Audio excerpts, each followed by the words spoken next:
consequences, as many people like to think, it would have an adverse effect. I don't know what he's talking about here, but he's ad hominem making his arguments. At any rate, how can anyone possibly claim that excommunication has no civil consequence? All right, getting to the point here. To grant the church disciplinary power, as I've said elsewhere, is violating a person's civil rights. So he really is upset about that issue. I don't know if he's proved anything here. You know, what ban or excommunication by the church can possibly be without civil consequences? There is a consequence.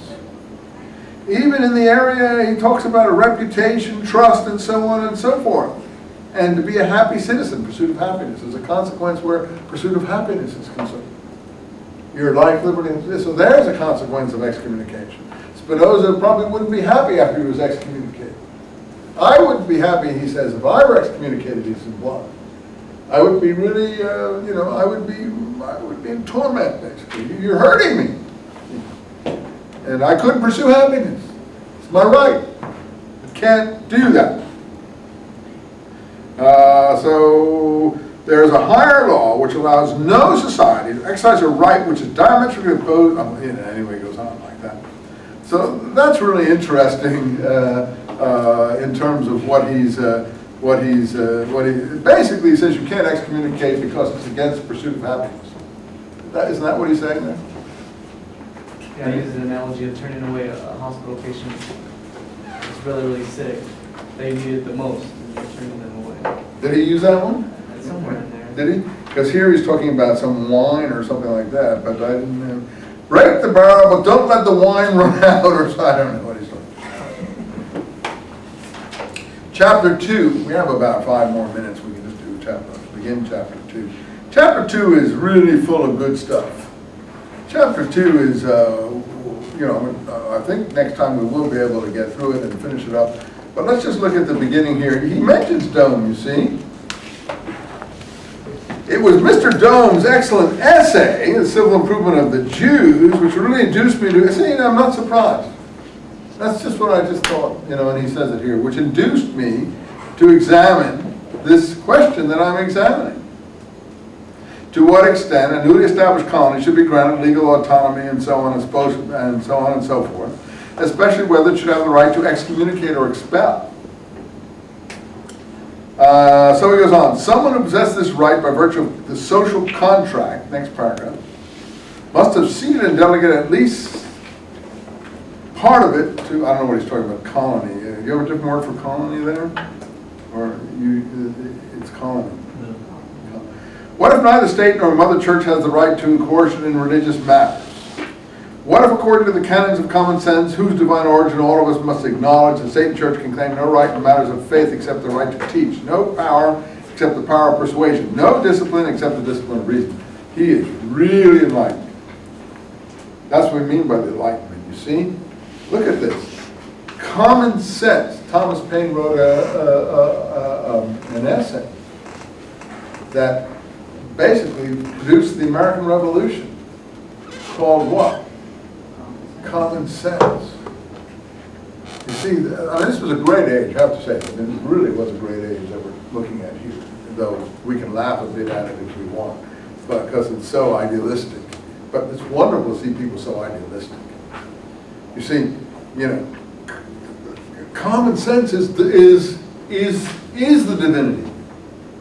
The French in the French Revolution built this statue of, I think, was it Reason or something? They wanted to put it on this big sort of mountain-like structure in the middle of Paris. Lady Reason, I think it was called. Later on, they gave us the Statue of Liberty, which was really a kind of alternate version. But at that time, I think it was Lady Reason was the goddess or god that they put up in the middle of the society, or common sense. This is the divine thing, and Satan and church have to go according to that. On the basis of this premise, religious coercion, see how upset he is about religious coercion? Not just to convert or be a Christian or a Jew or whatever, or convert from Judaism to Christianity, but conversion within the individual religions themselves. That's what he's worried about. And the use of compulsory religious matters will be recognized as a flagrant usurpation of power. The mother church cannot possibly confer a right which it never possessed, or give away a power it unlawfully arrogated to itself. He's like a lawyer here. I have the good fortune to live in a country in which my ideas are neither new nor striking. The wise sovereign ruling it, sucking up to the principal ruler, obviously, has from the beginning of his reign made it his goal to grant men their full rights and matters of faith. Well, that's very nice. I'm sure he was a nice fellow. I don't know who the particular temporal ruler was at this time. Men have been created for each other. Educate your fellow man, tolerate him. He quotes this sovereign. So he's a moderate person. He's protected the privileges. But it will take centuries of growing enlightenment. You see, the Enlightenment was the era, that's what we call it, for men to understand that privileges based on allegiance to a particular religion are neither legal nor useful, and that it would therefore be a blessing if all civil distinctions made in the name of religion were unconditionally abolished. Well, he's repeating himself now, but he says it quite well, but you get the whole point here. That's what's on his mind. You know, coercion to convert, coercion to force other people to believe certain things, conversion within his religious establishment, all these things would take several centuries, he thinks, of enlightenment to get over. And you see what that's our problem in the Middle East. You see, they're not near that situation, and nobody realizes that because they think everyone's the same, and they think all the cultures are the same. And the people in the liberal side of the government and the conservative side of the government just are not grasping the fundamental situation that they're dealing with in the world today. Weapons of mass destruction in the hands of people who have not gone through these several centuries. It's a really frightening situation. And I don't have the solution for it, but neither the liberals or the conservatives are anywhere near the truth of what the problem is. The liberals don't understand, you know, that there's a problem out there that's dangerous, and the conservatives don't know how to deal with the problem that is dangerous, and are not dealing with an effective manner. Anyway, a couple of pages further on, the example which my critic used in order to refute that completely misses the point. He says, let us apply the author's doubtful principles to a specific case. Let us do this and then we'll go. This is a really good point. I don't know who this critic is, one of his opponents.